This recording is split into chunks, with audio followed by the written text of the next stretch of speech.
Sebagian besar dari kita tahu bahwa mengkhawatirkan sesuatu tidak akan membantu. Dalam khotbah di bukit, Yesus memberitahu kita untuk tidak khawatir ya, di dalam Matius 6 ayat 25 sampai dengan 34. Dalam perikop ini 3 kali Yesus mengatakan kepada murid-muridnya untuk tidak cemas, tidak perlu khawatir. Kekhawatiran itu sia-sia. Matius 6:25 sampai dengan yang ke-27. Karena itu aku berkata kepadamu, janganlah khawatir akan hidupmu, akan apa yang hendak kamu makan atau minum, dan janganlah khawatir pula akan tubuhmu, akan apa yang hendak kamu pakai. Bukankah hidup itu lebih penting daripada makanan, dan tubuh itu lebih penting daripada pakaian? Pandanglah burung-burung di langit yang tidak menabur dan tidak menuai dan tidak mengumpulkan bekal dalam lumbung, namun diberi makan oleh Bapamu yang di surga. Bukankah kamu jauh melebihi burung-burung itu? Siapakah di antara kamu yang karena kekhawatirannya dapat menambahkan sehasta saja pada jalan hidupnya? Kekhawatiran itu kosong dan sia-sia dan tidak membawa Anda kemana-mana. Kita perlu belajar mempercayai Tuhan. Dia memberi kita hidup kita sekarang ini, dan Dia akan menopangnya. Contohnya adalah burung di udara. Burung tidak menanam tanaman apapun. Burung tidak menyimpan makanan apapun di dalam lumbung. Burung tidak berbelanja seperti kita dan tidak menggunakan lemari es atau freezer ya untuk menyimpan sesuatu. Setiap hari burung-burung itu harus berburu dan mengumpulkan makanan. Namun mereka tampaknya tidak pernah khawatir. Mereka bangun setiap pagi sambil berkicau gembira. Nah, Matius 6:26 ini mengatakan, pandanglah burung-burung di langit yang tidak menabur dan tidak menuai dan tidak mengumpulkan bekal dalam lumbung, namun diberi makan oleh Bapamu yang di surga. Bukankah kamu jauh melebihi burung-burung itu? Mereka tidak menyimpan apapun. Tuhan menjaga mereka setiap hari. Jadilah seperti burung dan jangan khawatir, berbahagialah. Yesus peduli kepada burung, apalagi kepada kita, saudara dan saya. Nah, Anda diciptakan menurut gambar Allah. Anda diciptakan dengan tujuan dan bukan kebetulan. Tuhan merancang Anda dan memiliki tujuan serta rencana khusus untuk Anda. Kekhawatiran itu sia-sia karena tidak mengubah apapun. Anda tidak dapat memperpanjang hidup Anda melalui kekhawatiran. Jika dokter memberitahu Anda, hal itu akan memperpendek umur Anda. Kekhawatiran tidak membuahkan hasil yang menguntungkan. Tuhan tahu kebutuhan Anda dan saya. Ada 2 hal yang tidak perlu Anda khawatirkan. Yang pertama, hal-hal yang tidak dapat Anda ubah.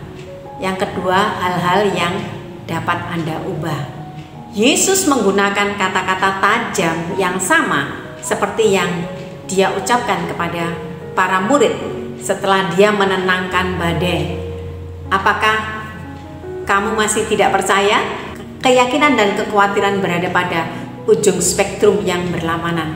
Jika Anda diliputi rasa khawatir, itu merupakan indikator yang pasti bahwa Anda tidak melakukan hal yang baik dalam iman. Matius 6:28 sampai dengan yang ke-30. Dan mengapa kamu khawatir akan pakaian? Perhatikanlah bunga bakung di ladang yang tumbuh tanpa bekerja dan tanpa meminta. Namun aku berkata kepadamu, Salomo dalam segala kemegahannya pun tidak berpakaian seindah dari salah satu bunga itu. Jadi, jika demikian Allah mendandani rumput di ladang yang hari ini ada dan besok dibuang ke dalam api, tidakkah Ia akan terlebih lagi mendandani kamu, hai orang yang kurang percaya? Nah, kita harus mengakui pemeliharaan Tuhan. Iman adalah mempercayai Tuhan menyediakan. Tuhan begitu agung, begitu penuh kasih sayang. Kurangnya iman kita mengirimkan sinyal bahwa kita tidak benar-benar percaya akan pemeliharaan Tuhan. Yesus berkata, jangan khawatir tentang apa yang akan dikenakan. Tuhan akan mengurusnya. Namun bagaimana dengan mahalnya harga yang harus dikeluarkan untuk membeli pakaian? Bukankah itu alasan untuk khawatir? Tidak. Saat ini perjuangan kita untuk memenuhi kebutuhan dasar mungkin lebih sedikit dibandingkan sebelumnya. Lihatlah bunga bakung di ladang.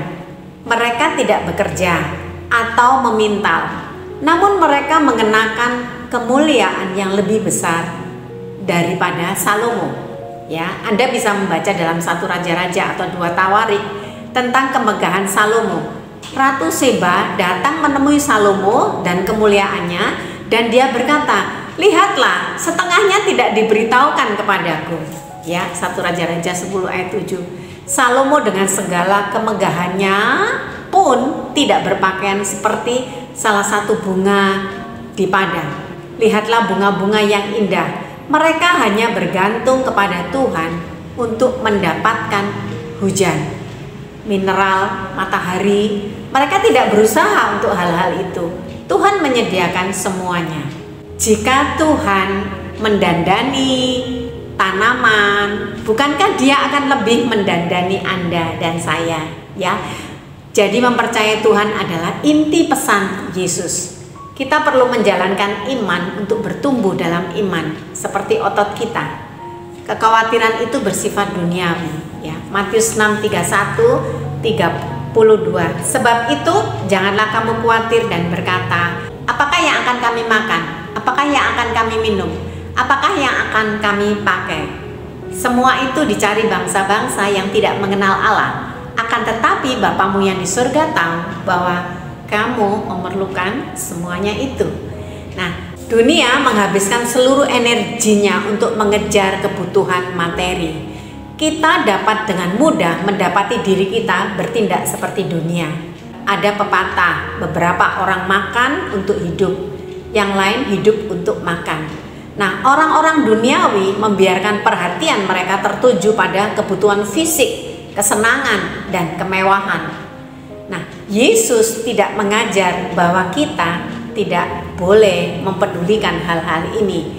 Intinya adalah kita tidak boleh hidup seolah-olah hanya hal-hal inilah yang membuat kita bisa hidup. Aspek spiritual adalah yang paling penting. Prioritas, ya.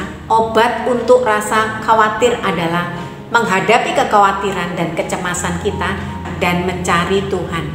Kita mengutamakan Tuhan dan kita beralih dari kekhawatiran kepada iman. Inilah cara kita hidup dengan iman dan bukannya terlalu khawatir akan masa depan. Matius 6:33. Tetapi carilah dulu kerajaannya dan kebenarannya, maka semuanya akan ditambahkan kepadamu. Semua hal ini ditambahkan. Kebutuhan dasar kita adalah makanan dan pakaian. Tuhan tahu apa yang Anda butuhkan. Tuhan cukup menyediakan. Kita harus menaruh kepercayaan kita kepada Tuhan.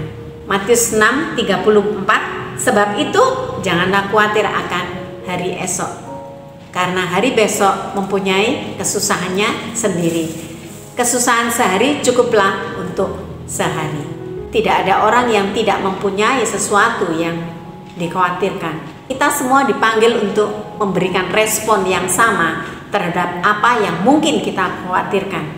Utamakan Tuhan. Apakah kekhawatiran mendominasi hidup Anda? Akhiri itu semua. Jangan hidup dengan keyakinan pada suatu saat dan khawatir pada saat berikutnya. Untuk memiliki perjalanan yang konsisten dengan Tuhan, Anda harus mengutamakan Yesus Kristus dalam hidup Anda. Ya, percayalah, stop kekhawatiran. Jadi, jangan khawatirkan hidupmu. Berkat Anda sudah diatur oleh Tuhan.